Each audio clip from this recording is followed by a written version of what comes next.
চতিয়াৰ ইটাখোলাত মাঘ বিহুৰ ব্যাপক প্ৰস্তুতি। গোটবান্ধি মহিলাই তৈয়াৰ কৰিছে পিঠাপনা।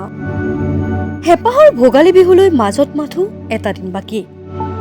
সমগ্ৰ অসমৰ লগতে জামুগুৰিহাট আৰু চতিয়াতো এতিয়া মাঘ বিহুৰ ব্যাপক আয়োজন চলিছে।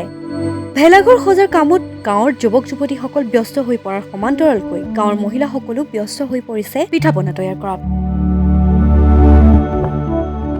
চতিয়াৰ উত্তৰ নাগশংকৰ গাঁও পঞ্চায়তৰ অধীনত অসম ৰাজ্যিক গ্ৰামীণ জীৱিকা অভিযানৰ অপৰাজিতা মণ্ডলৰ সংগঠনৰ মহিলা আত্মসহায়ক গোটৰ জৰিয়তে বিহুৰ পিঠাপনা তৈয়াৰ কৰি ইতিমধ্যে বজাৰলৈ মুকলি কৰি দিয়াত দেখা গৈছে।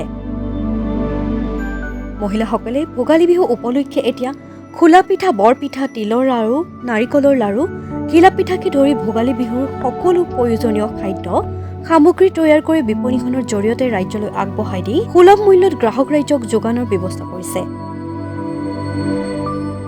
এই বিপণীখন আজি পুৱাই শুভ উদ্বোধন কৰে যুৱ লেখক, সাহিত্যিক তথা আঞ্চলিক পঞ্চায়তৰ প্ৰাক্তন সভাপতি লক্ষীকান্ত বৰাই।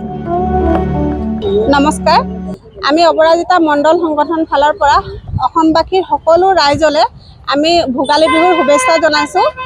আৰু আমাৰ এই অপৰাজিতা মণ্ডল সংগঠন আদৰ্শ মণ্ডল সংগঠনৰ যি আমি ভোগালী মেলাৰ বিপণী কেন্দ্ৰ এখন খুলিছোঁ, আমি সকলো ৰাইজকে আহ্বান জনাইছোঁ, আহক আপোনালোক সকলোৱে আমাৰ বিপণীখনলৈ। আমি আমাৰ গোটৰ সদস্যই নিজে ঘৰতে বনোৱা পিঠা পনা, চিৰা, কোমল চাউল আৰু লাডু, তিলৰ লাডু, নাৰিকলৰ লাডু, আখৈ, মুড়ি, হুৰুম আমি সকলোখিনি ইয়াতে থৈছোঁ। আপোনালোকে সকলো আহিলে ল'ব পাৰিব। আৰু লগতে আমাৰ গোটৰ সদস্যসকলে যিসকল বাইদেউ বনাইছে, বাইদেউসকলেও দুই এষাৰ কওক।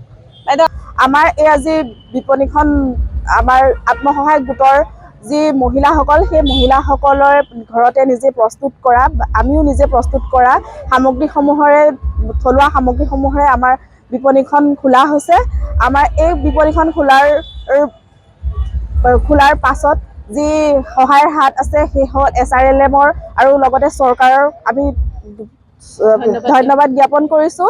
তেখেতসকলৰ যি ফুড প্ৰচেছিঙৰ PMFME লোন বা আমাৰ RFৰ টকা বা আমাৰ আত্মসহায়ক গোটসমূহক দিয়া যিখিনি সহায় কৰিছে ঋণ প্ৰদান কৰি, সেই ঋণৰ জৰিয়তে আমি এই কামখিনি কৰিবলৈ সক্ষম হৈছোঁ। লগতে আমি সকলো মহিলা স্বাৱলম্বী হৈছোঁ। ভাৰত চৰকাৰ তথা অসম চৰকাৰক ধন্যবাদ জ্ঞাপন কৰিছোঁ যে আমাক এখন এনেকুৱা মঞ্চ দিছে। লগতে আমাৰ স্থানীয় বিধায়ক শ্ৰীযুত পদ্ম হাজৰিকা ডাঙৰীয়া, তেখেতক আমি অশেষ ধন্যবাদ দিছোঁ। তেখেত আমাৰ CLFৰ লগত যি আমাৰ মণ্ডল পৰ্যায়ৰ সংগঠন আছে, তেখেত আমাৰ লগত অতীজৰে পৰা জড়িত হৈ আছে। আৰু লগতে আমাৰ স্থানীয় সমাজকৰ্মী লক্ষীকান্ত বৰাদেৱ, তেখেতকো অশেষ ধন্যবাদ জ্ঞাপন কৰিছোঁ। তেখেতৰ প্ৰচেষ্টাতে আমাৰ এই বিপণীখন খোলাৰ কাৰণে আমি সক্ষম হৈছোঁ। আৰু লগত তেখেতে আমাৰ আদৰ্শ মণ্ডল পৰ্যায়ৰ সংগঠনৰ লগত ওতঃপ্ৰোতভাৱে জড়িত হৈ আছে। আমাক তেখেতে সহায় হাত আগবঢ়াই আছে। সেইকাৰণে তেখেতক অশেষ ধন্যবাদ। তেখেত আৰু কামনা কৰিছোঁ যাতে আমাৰ লগত আগলৈও জড়িত হৈ থাকে। আৰু এই যি অসম চৰকাৰ আৰু ভাৰত চৰকাৰ লগতে স্থানীয় বিধায়ক, তেখেতকো আমি অশেষ ধন্যবাদ জ্ঞাপন কৰিছোঁ আমাক এনেকৈ স্বাৱলম্বী হোৱাৰ নিদৰ্শন দিয়াৰ বাবে। ধন্যবাদ।